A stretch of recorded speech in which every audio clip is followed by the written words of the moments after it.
I'm Kathleen Dunn on the Ideas Network of Wisconsin Public Radio for this Monday. Our guest this hour says, I have executives of a bank, and the one thing they can't do is swim. They come secretly in the morning. I have people from cultures where they don't learn to swim. One woman would hyperventilate upon entering the pool room. The New York Times had a 3-page spread, and it was on the front page of the New York Times on Saturday, August 30th, titled, Terror Conquered, the Water's Fine. I read every word. I'm a swimmer, a longtime lifeguard, and that was when I was a teenager and a young adult.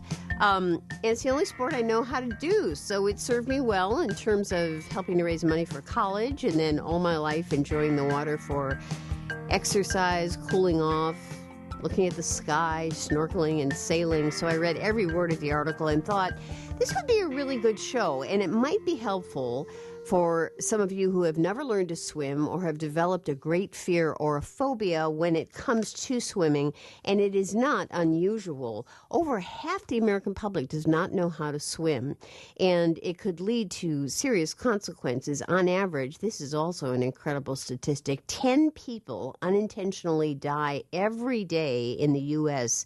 They drown. A survey for the Red Cross has found that more than half of Americans either cannot swim or have not perfected 5 basic safety skills like being able to swim 25 yards. To defeat aquaphobia, our guest says, you have to get wet. And she's an interesting person. She was heavily featured in this article in the Times. She is the principal owner and primary instructor with AQUASKILLS of New York City. She works with a former Olympic swimmer. She's a water safety instructor, a lifeguard, CPR certified, also an aquatic fitness professional certified by the Aquatic Exercise Association of America. She works at Wall Street Bath and Spa. It's on Fulton Street near the South Street Seaport. And frightened adults are her specialty. We'll be welcoming phone calls for Lori, and later on in this hour, we will speak with somebody from the Y here in Milwaukee about the cultural issues surrounding swimming, particularly. We welcome your phone calls. Maybe you're somebody who's been afraid of the water and you've conquered your fear, or you just have this terrible fear or phobia of water and of swimming and you would like to conquer it. Lori can talk about that. We certainly welcome your phone calls during the course of the hour. And if we share all of this, it's sometimes easier to get yourself in the pool. Our phone number is 800-486-8655. 800-486-8655. Our email is talk@wpr.org. Facebook page is The Kathleen Dunn Show, and we're also on Twitter at @KDunn Show. Hi, Lori. Thank you so much for being with us. Hi, Kathleen. Hi. Thanks for having me. Yeah, great. Great fun to have you here. You must be absolutely swamped with phone calls after a 3-page story in the New York Times. We were swamped with phone calls, and we were swamped with emails, and people called in from the Netherlands saying, thank you so much for the article because our swimming school is so busy this season, as well as people want to fly up from different parts of the country to meet me and see what we're doing here at AQUASKILLS. So it's interesting. Yeah, well, you can just take your show on the road now. Just thank you for helping me. Right, just go all over the world and teach people how to swim. You know, it is amazing to me because the article and your video, too, DVD, centers on people who really have a phobia. I just thought it was a small thing in this country, but it is huge. How many people don't swim or are deathly afraid of the water? Well, there are statistics at this point that do say 64% of the adult population in the United States alone have a fear of water. It can range from putting your face in the water to even walking into a pool. And the statistics are not that updated by any organization. There's a Gallup poll from 1998, which is rather dated. But that being said, that there is recent statistics, there's practically 10 people drowning incidents a day in the United States alone. So that's just the U.S. And it's an indication that everybody should learn to swim, really. And they should learn to swim. And also, the Romanian Olympic swimmer that I started AQUASKILLS with left and went back to Romania and he's implementing the Red Cross standards of life-saving with the local Red Cross chapter in Sibiu, Romania. Mm-hmm. So he's bringing lifeguarding to the Eastern Bloc, starting with Sibiu in Romania. Wonderful. Well, yeah, because it's really bad over there. We have better standards here for safety, so he's trying to make that his life's work right now. Yeah, good. One of the clinical psychologists who's featured in your DVD said that we're only born with two fears, which I didn't know. One is loud noises and one is falling. We're obviously not born with a fear of swimming because we're in this fluid all the time. We're kind of swimming before we're born, right? Right, that's what's said. Now, that was said by Ann Bloom, who is a licensed marriage therapist counselor in Los Angeles, as well as a professor over there. And we just don't know what the source is for that comment, that you're only born with two fears, fear of falling and fear of loud noises. Mm-hmm. Yeah. But I thought it was interesting that all other fears are learned. So I also felt that we are floating in a womb with liquid, and so it's very organic and natural. To lose your relationship with water would be something would have to be learned as you're out in the world, not as you're in the womb. Right. So obviously it could be learned through many different ways. Fear can come from a traumatic experience, or there's observational experiences which create fear, such as all the newscasting, the tsunamis, the traumas, the floating Katrina, people dying in floods, and dead bodies floating. That can really frighten someone. I know that when Jaws came out, they do say that the little kids that grew up on Jaws, they were taken out of the water for practically 2 decades. People wouldn't go in from Jaws, even the little mechanical Jaws that were out there. Yeah. Fish, whatever. There's the sharks. Sorry, excuse me. Right. And so phobia and fear can be created from many different things, but the most common one of all is a traumatic experience. Yes. And the second one is also fear passed down from generations, from one person to the next. So if a mother didn't know how to swim, she would frighten her children every time they saw water, and she'd create fear in them, so it becomes chronic, and it becomes a generational problem. Mm-hmm. I'm amazed when I talk to people who don't know how to swim, and of course I'll teach you how, and nobody ever takes me up on it, but when I talk to people, they to a person can remember an incident where they were dunked in the water or thrown into the water, and they remember that incident like it was 30 seconds ago. Well, it's interesting how people have really focused on their fear of water, whereas if they had a fear of heights or, jumping out of an airplane, that might not be on the bucket list, but it seems that a lot of people that call me up that march in there say, this is on my bucket list to learn to swim. It's something that I really want to conquer, in my lifetime. Whereas I never hear anybody saying, I'm afraid to jump out of a plane, and I really want to do that. Right, right. So people are very attracted to water. They sit by the shore and look at the sea, and that could be for many different subconscious reasons. But fear is also living on a subconscious level, a conscious level, and some people have a fear and they don't know where it comes from. And there's such a thing in the brain called the amygdala, which is where one stores fear memories. So then the body has a lot of different ways of reacting to fear, and different triggers are sent off to the motor neurons. And there's something really scientific about fear causing adrenaline. And what we need to do is basically relearn, re-educate that person to have a better, more positive experience with the water. So that technique is done many different ways with different theories behind it. And there are people that approach it from a very New Age point of view, taking a spin-off of the 7 chakras, which are used in yoga or meditation. But we consider ourselves really more like pragmatists and realists. And I would say most of all, I consider myself a metaphysicist. Like I take the person and I feel them, project myself into their spirit, in their soul, and then work with them according to what they would best respond to. So not everybody is really getting the same kind of method and treatment, but we have our own approach. Because everyone has a different reaction to the way that you teach them. Some people, if they're really, really afraid, and you coddle them with their fears, and you discuss their fears with them as if it's so serious, it makes them more afraid. Right. Think, oh, my God, there's something wrong with me. Mm-hmm. But if you take that story sometimes and I have a great sense of humor, which I'm able to bring to the table, and not many people are fortunate to be able to have that, and I can sort of make people turn around and feel more comfortable with what they're afraid of by showing them my fears and explaining to them that, I too have fears. I'm not this this woman of no fear.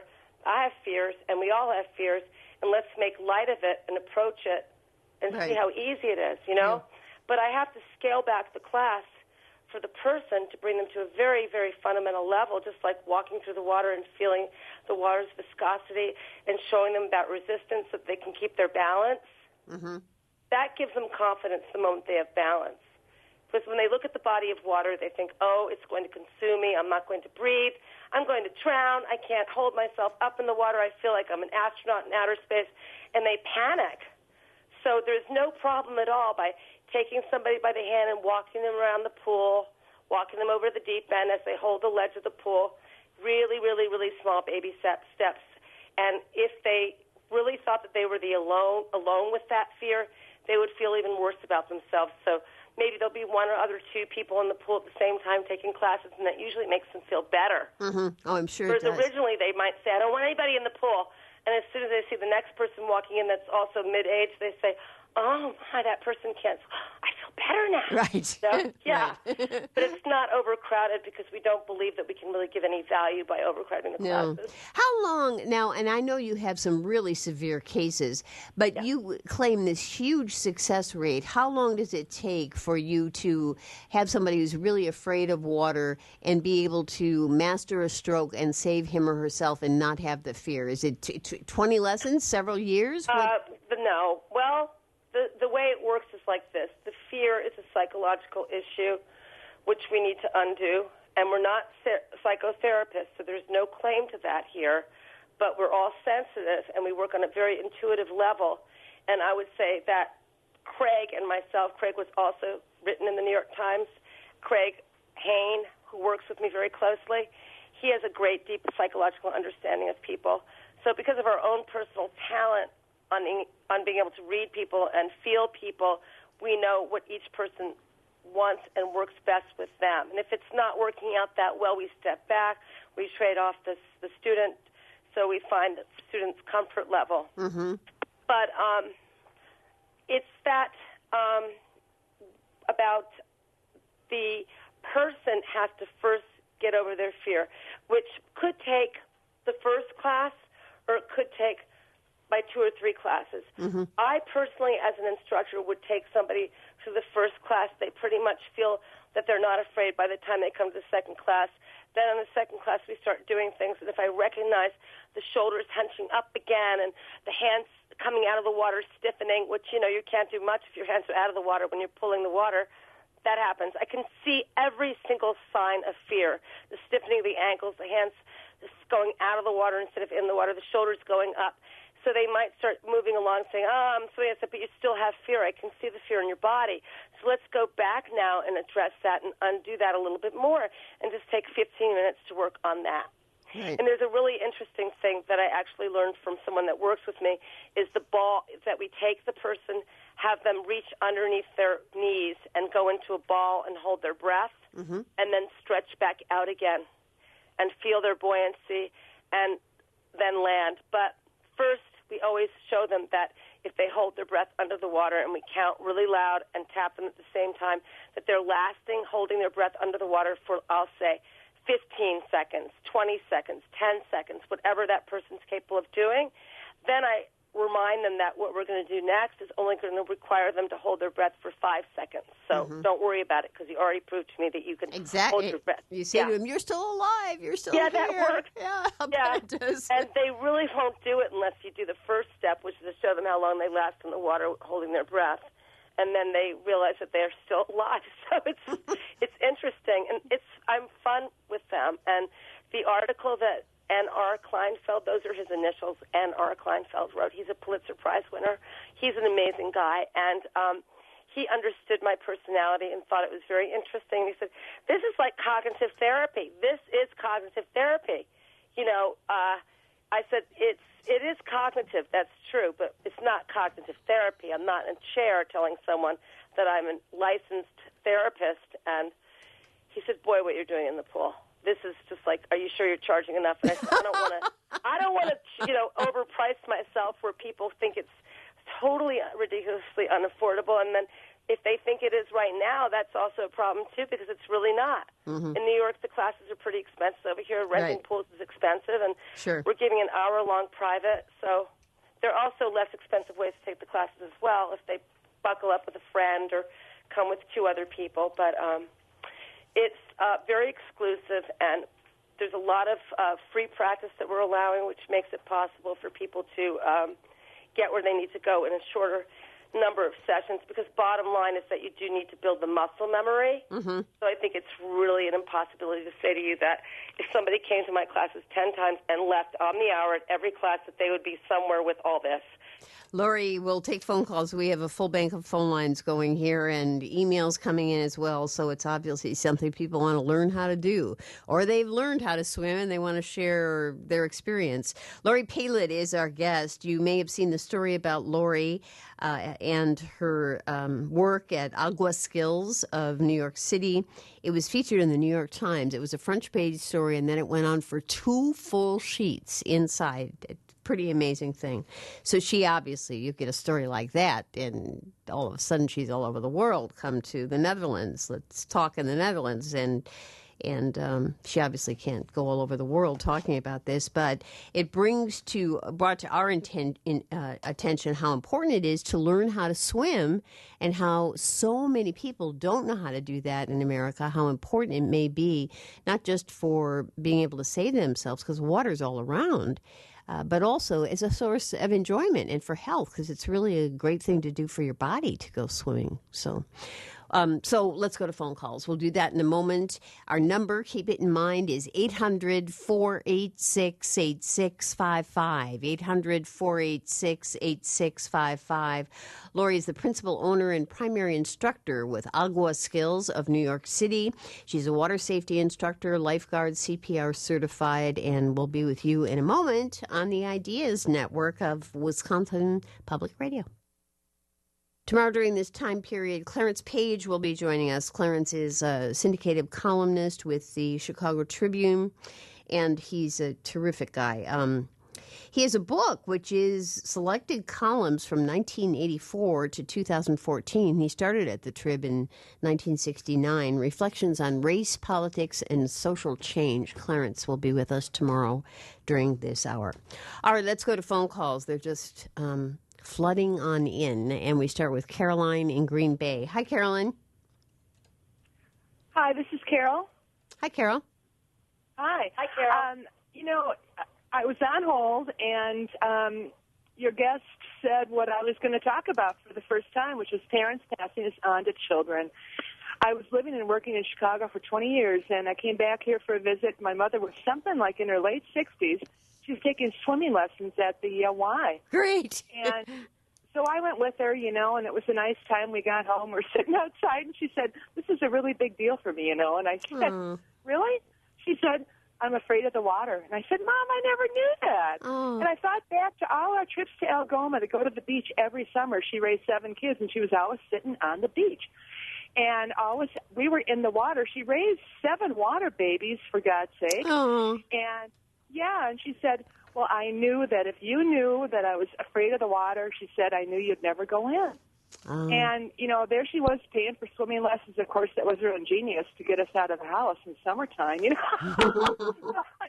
But that was really, that's a tribute to my mom, too, that she kept it to herself. Yes. And raised a whole bunch of swimmers. We were on the swim teams.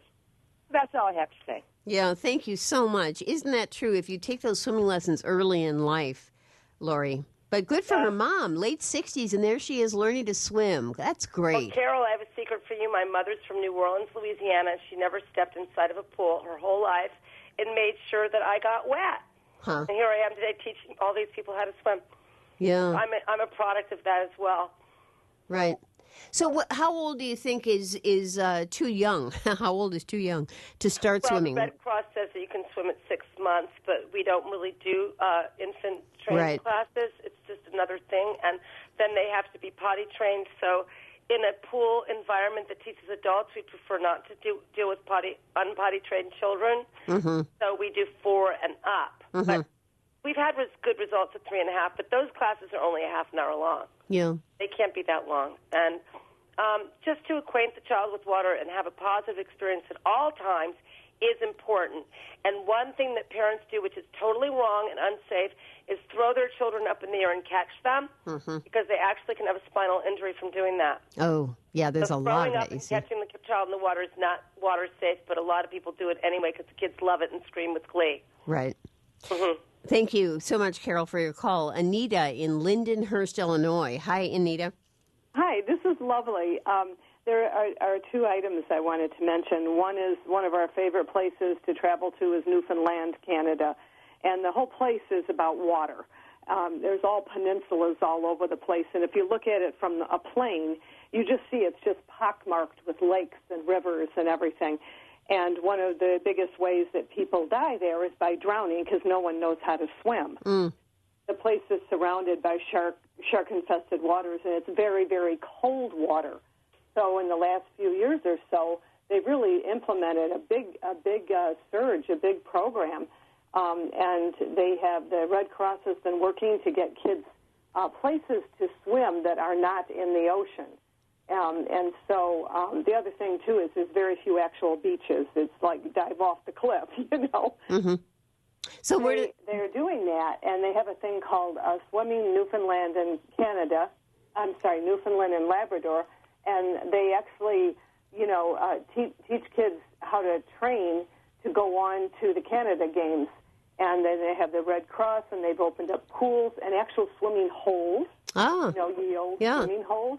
Sure. So that they're hoping to prevent more tragedies. And the other thing is, I have the exact same story as the previous lady. I never learned to swim, had an accident in Lake Erie, almost drowned when I was 9, and I guess that must be it. But I'm not afraid of water. I'm afraid to have my feet leave the ground. And I go kayaking in the ocean, and I go up to my neck, and I go out in any kind of conveyance that'll support me, Zodiacs, whatever.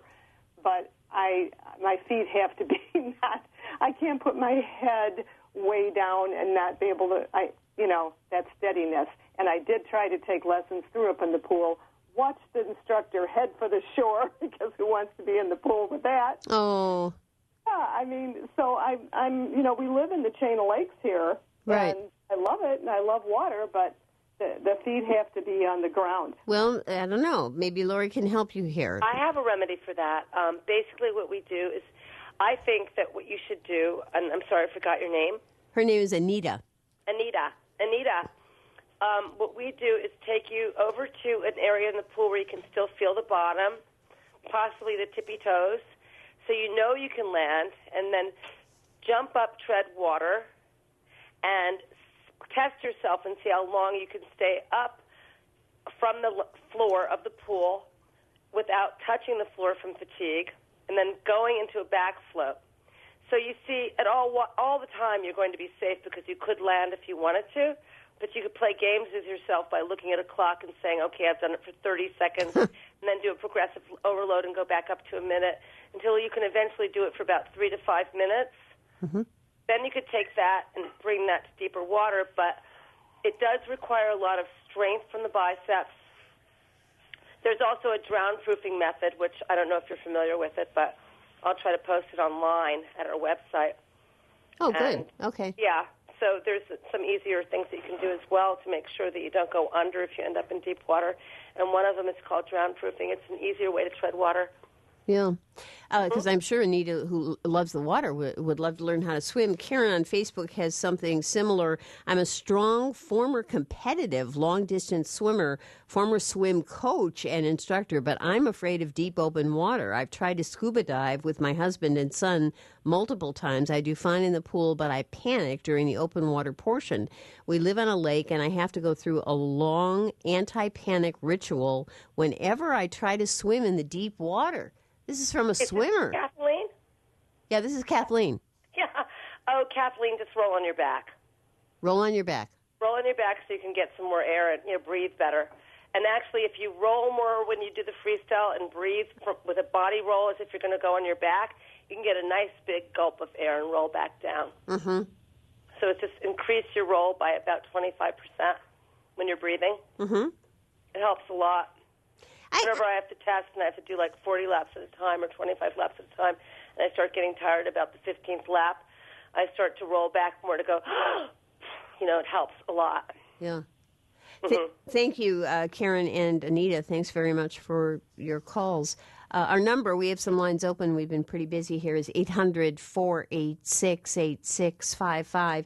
You feature, and I'm so glad you did, Diana Nyad in your DVD, because you listen to her talk about swimming, and it makes you feel like you could do it too. Not the way she does it, but she's just poetic about swimming, isn't she? And I love when she talked about singing I've Been Working on the Railroad when she's doing this swim from Cuba to Florida. Yeah, that was funny. Yeah. Diana Nyad was chosen to be the champion of courage in the DVD that we did that is available online on our website called Aquaphobia, You Are Not Alone, Overcoming Fear of Water. It's available for people on the website, aquaskills.com. That's AQUA. S as in Sam, KILLS, 2 L's and 1 S, Aquaskills. I have a lot of presence on the internet, so they can just get it there if they're interested in it. And it explains fear. And we have Diana Nyad, the champion of courage. She's an American author, journalist, and motivational speaker as well as the long-distance swimmer, and she just did her final goal to swim from Cuba to Florida last summer.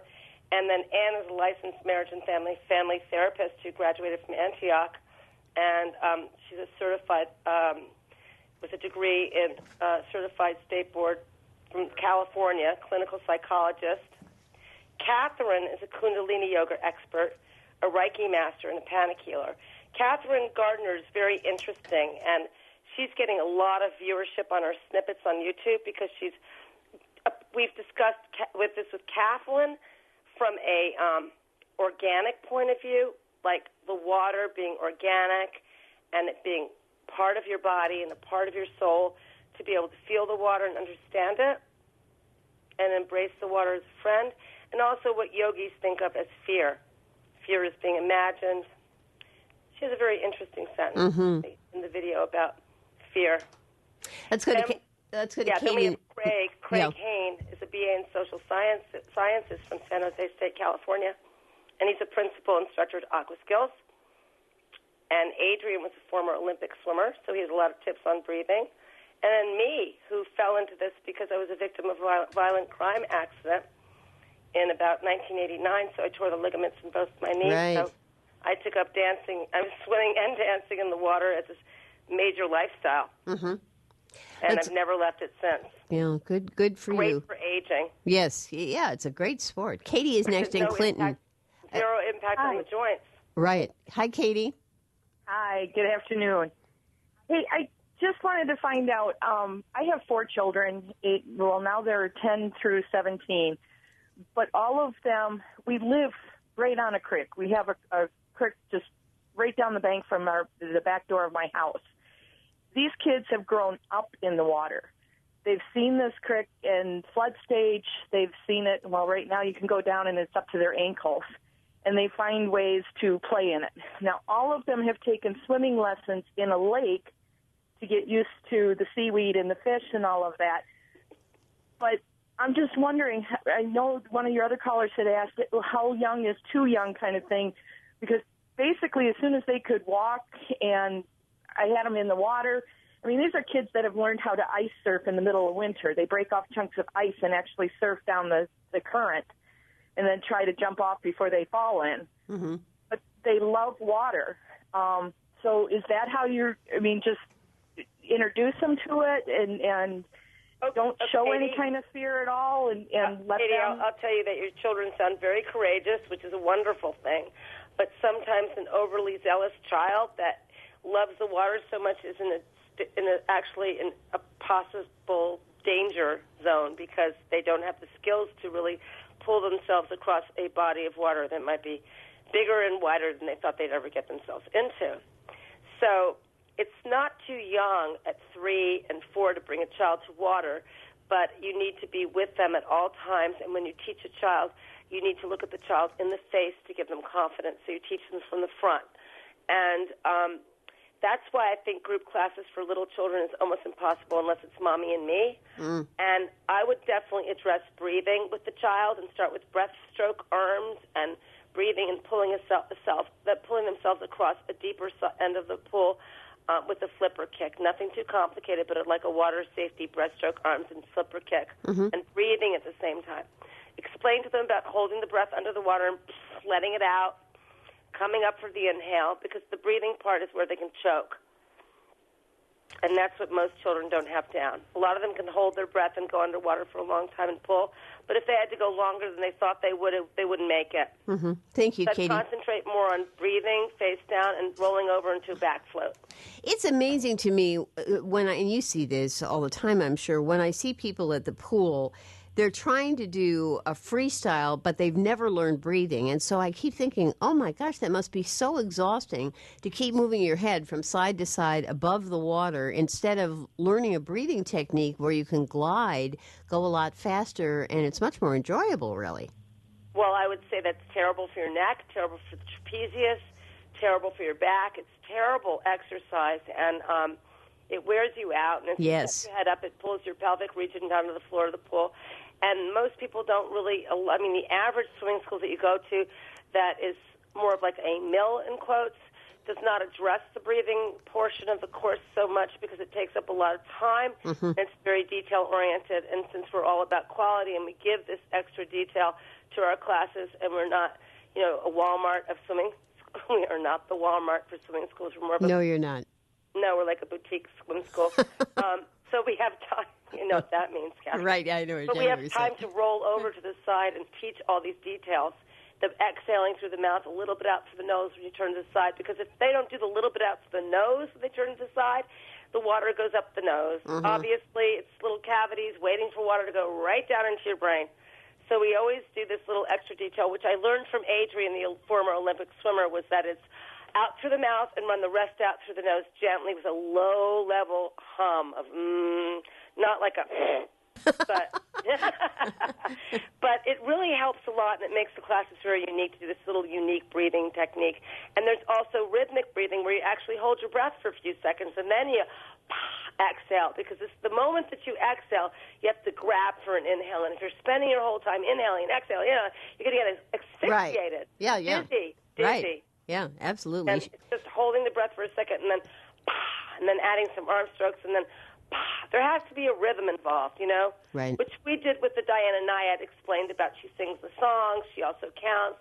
She counts in French. She counts in Spanish. She's tried gazillion linguistics, You don't have to do that, but you can just pick one thing that works for you, like 1, 2, 3, 4, 1, and stay kind of like with a metronome of metrics so that it works for you, and then you have a rhythm. Yeah. If you have no rhythm while you're swimming and you have nothing going on as far as like beats and rhythm, you would just run and tear through the whole water, and you won't be able to take advantage of the propulsion that you create, which is the glide.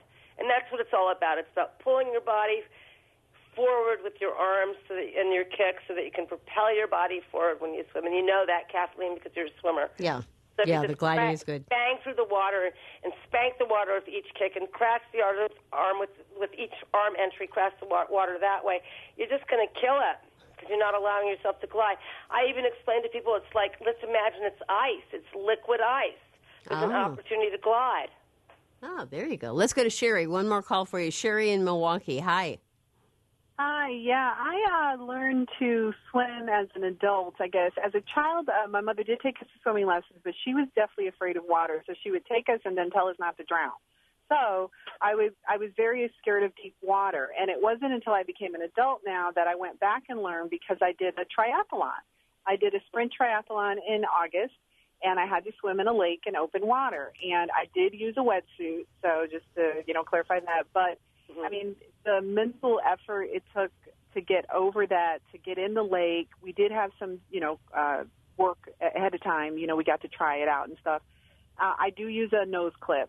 for a variety of reasons, I just don't water in my nose. But it took a lot of emotional and mental effort for me to get to that point, and it was I think it's like one of the best accomplishments of my life. You don't so like you were exhausted from all the mental challenge that it took. By the time it was time to swim, you were tired, right? Yeah. When I was done swimming, I was able to do the biking pretty well. It was the running that I was pretty tired on. I was pretty excited when I did the half-mile swim in 22 minutes. That's amazing. So that was big for me. Yeah, that's good. Also try to remove the nose clip moving forward, because I personally think that a nose clip could be dangerous if you might need your nose to excavate air. Oh. Yeah, you don't want to be stuck in any orifices of your body where there can be a possibility for exhale. But just if you do yoga, make sure that you drill yourself with inhale through the mouth, exhale through the nose, because yoga is inhale through the nose and out through the mouth. And if you inhale through the nose in the water, it's not a fun experience. Right. No, it's not. Thanks, Sherry, for the call. Rick in Madison, hi. Hi. I've been swimming all my life on and off, and now as a senior, I've taken up swimming 3 or 4 times a week, half hour to 45 minutes. And I started using flippers, and I just don't want to give them up now. And I feel like I'm addicted to the speed that I get with flippers, and I'm wondering, is that a bad thing? It's funny that you say that, Rick, because there's something called chronic flipper syndrome, like addicted. No. There's a name to it. Oh, no. It actually has a name to it. Oh. Yeah, it's like a flipper syndrome. Huh. Chronically addicted to the flippers. Uh-huh. So I don't know if it has an acronym like CAF, S, chronic flipper addiction syndrome. But you've got to remove the flippers, and I would do that like really carefully sitting on stairs to practice the idea of kicking up and down from your hip. And if you think about the water being moved from your thigh, let's get less technical, not say hamstring quad, but just wobble your legs up and down from your hips, let the knee jerk slightly, and have a loose ankle. Feel the water being moved with the bottom of your foot, which is called the plantar, at the bottom of your foot, and up with the top, which is called the dorsal, but you can just go down and up and down and up. We don't need to be technical. Loose ankles, and it's as if you're kicking socks off your feet. And if you get that feeling where you're moving the water with your feet, the feet become like fins, so then you can let go of. But you can start on the stairs and do that, and then try doing the width of a pool back and forth.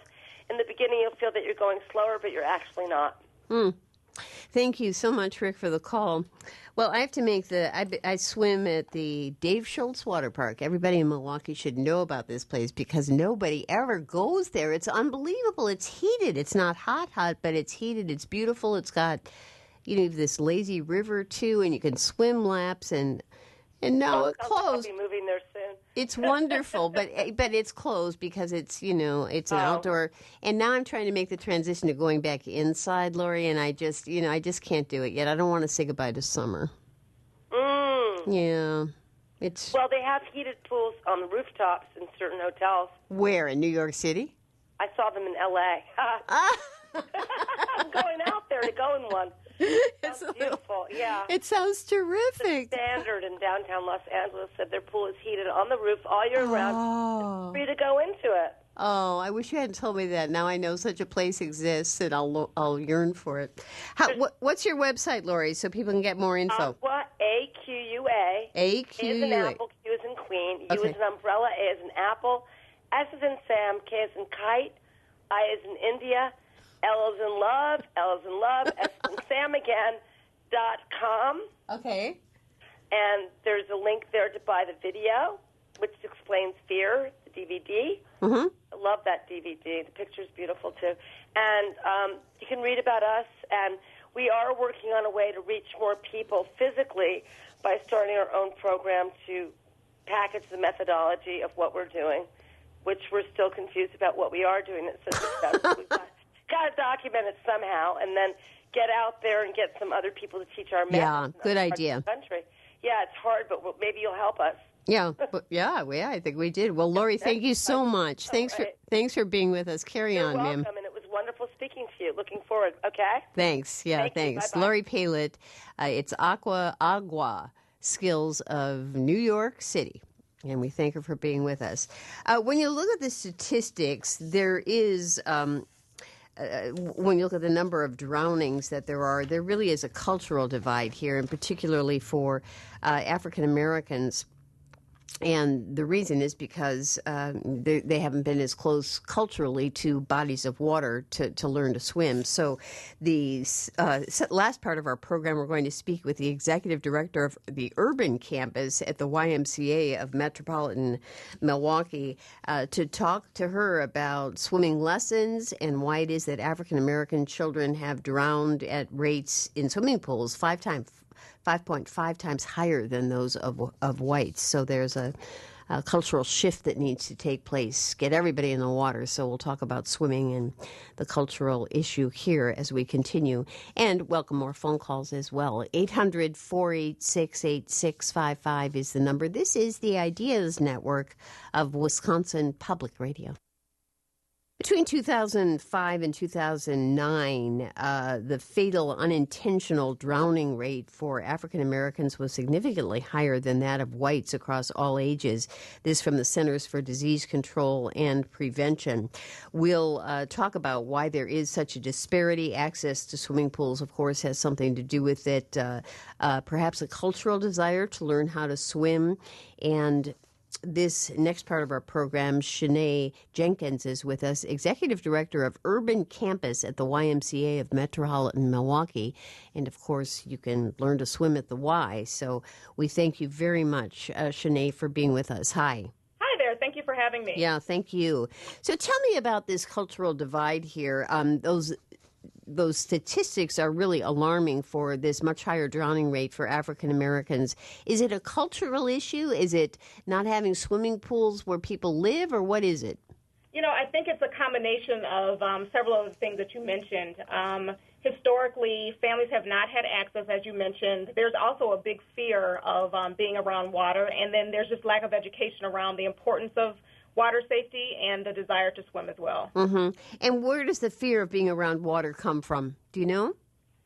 Families, a family member may have had a poor experience as a child, and that's kind of been passed on from generation to generation is what we're finding. Mm-hmm. Do you have educational campaigns going on? You see, I'm a firm believer, even though my son never became a big-time swimmer. Man, I got him while I was swimming a week before he was delivered, but he never became a big swimmer, but I got him in the pool right away. Are there educational efforts that all children should learn to swim by a certain age? Yes. We, especially at the Y, we work really hard to strengthen our community. We've been doing so for the last 160 years. And mainly within those efforts, we are helping kids and adults feel comfortable and safe around the water. On an annual basis, we see thousands of kids to, make sure that they're safe around the water, that they're comfortable around the water through our lessons. We offer lessons Monday through Saturday.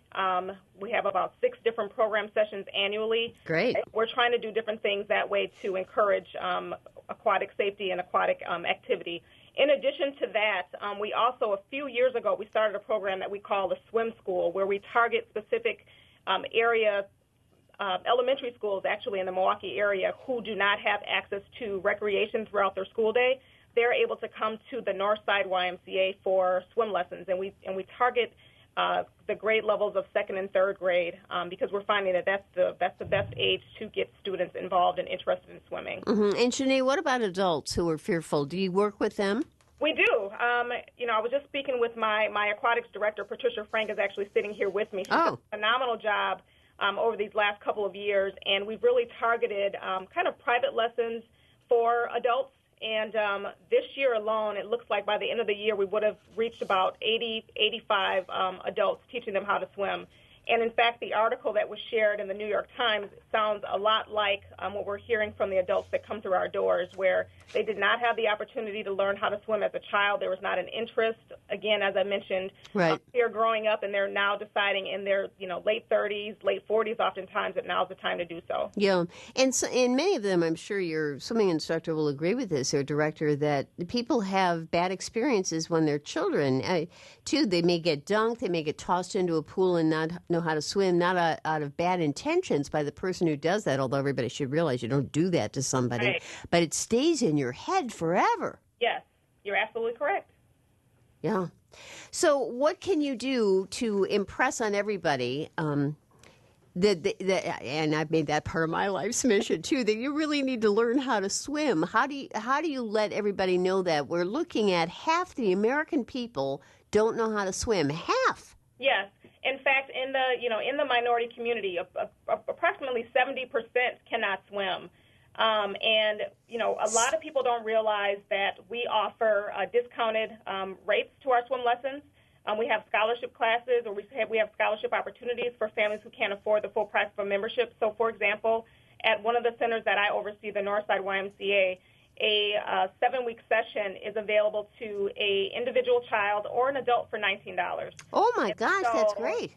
Yeah, so we are able to get a lot of people through the door that way. And then again, for families who have that barrier, for the schools that are in this area, we are offering these programs as well so that they can bring their kids in during the school day. With the most recent drownings that are happening within our community, we really try to do a great job of sending out information to the area schools, that talks about our swim lessons, that talk about the different ways in which the students and the teachers can get engaged. And we're hoping through those efforts we'll get people through the door. 70%. That's incredible. Mm-hmm. I've noticed that even in city pools. I used to swim on the west side of Milwaukee in some county pools. Some of them have closed now. The others are a little too cold for my old body now, so I go to the Dave Schultz Water Park, which happens to be heated. But I've noticed that a lot of the pools, and I think this is great. There's a pool in the central city, and it's good that it's here. I'm very happy. And then there's nobody in it. Right. So... Yeah, and, my aquatics director sitting here, she just indicated that oftentimes, too, we're finding families like to take advantage of the water when it's really hot outside. Right, exactly. So that's when you also see, kind of a pike in those, or peak in those numbers, too. Yeah, exactly.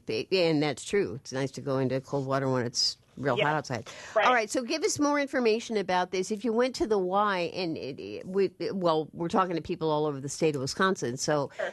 but the Y would have information about how to enter some of these swim classes, right, for adults and for children. Yes, and I just really want to stress as well that every single YMCA instructor is YSL certified, and with a YSL certification, that stands for YMCA Swim Lesson Certified. Oh. They are certified to teach lessons in our pools, and that certification consists of 28 hours of pool and class time. So they are also receiving CPR, they're also receiving AED and first aid certifications. And then we typically have an opportunity for there to be a co-teacher for the whole session. So I'm bringing that up just to reiterate that there are always opportunities for there to be additional instruction while a swim lesson is taking place. In addition to that, every instructor has to do an in-service once every 3 months, and they have to do a recertification class every year. So safety is at one of our top priorities in the Metropolitan YMCA of Milwaukee. And at all of our pools, so throughout our association, we have a total of 11 YMCAs, and the same type of classes are taking place across the board. So I just mentioned that we are entering in our next program session for the fall. And so if families are interested, they can visit our website, which is www.ymcamke.org, and they can find the area YMCA of their choice to sign up for lessons. And again, the lessons are offered Monday through Sunday in most of our pools throughout the YMCA of Metropolitan Milwaukee. So terrific. Yes. Thank you. You're doing your part, and thank you so much for being with us. Thanks very much. Oh, thank you for having us. Yeah, Shanae Jenkins, Executive Director of Urban Campus at the YMCA of Metropolitan Milwaukee, to say nothing of the fact that if you're looking for a job when you're in high school or in college, lifeguard positions, there are always more jobs than there are people available, and they pay above minimum wage, and not a bad way to spend the summer, says this former lifeguard. Well, that was an interesting hour. Tons of response. This obviously is an issue. It's a big issue. People don't know how to swim. So I hope we've done our part. Thanks to KP Whaley for producing the hour, and to KP as well for on-air production in our studios in Milwaukee. And speaking of KP, there is a splendid picture of him on our Facebook page, The Kathleen Dunn Show, wearing this amazing jacket that's part of this auction that's going to take place at an event in September 25th, just coming up at the Elm Grove Women's Club. You need to register fairly soon, so sign up at WPR.org/Milwaukee. Dinner, I'm going to talk about my almost 40 years in radio, and we'll have a good time. News ahead and great conversation.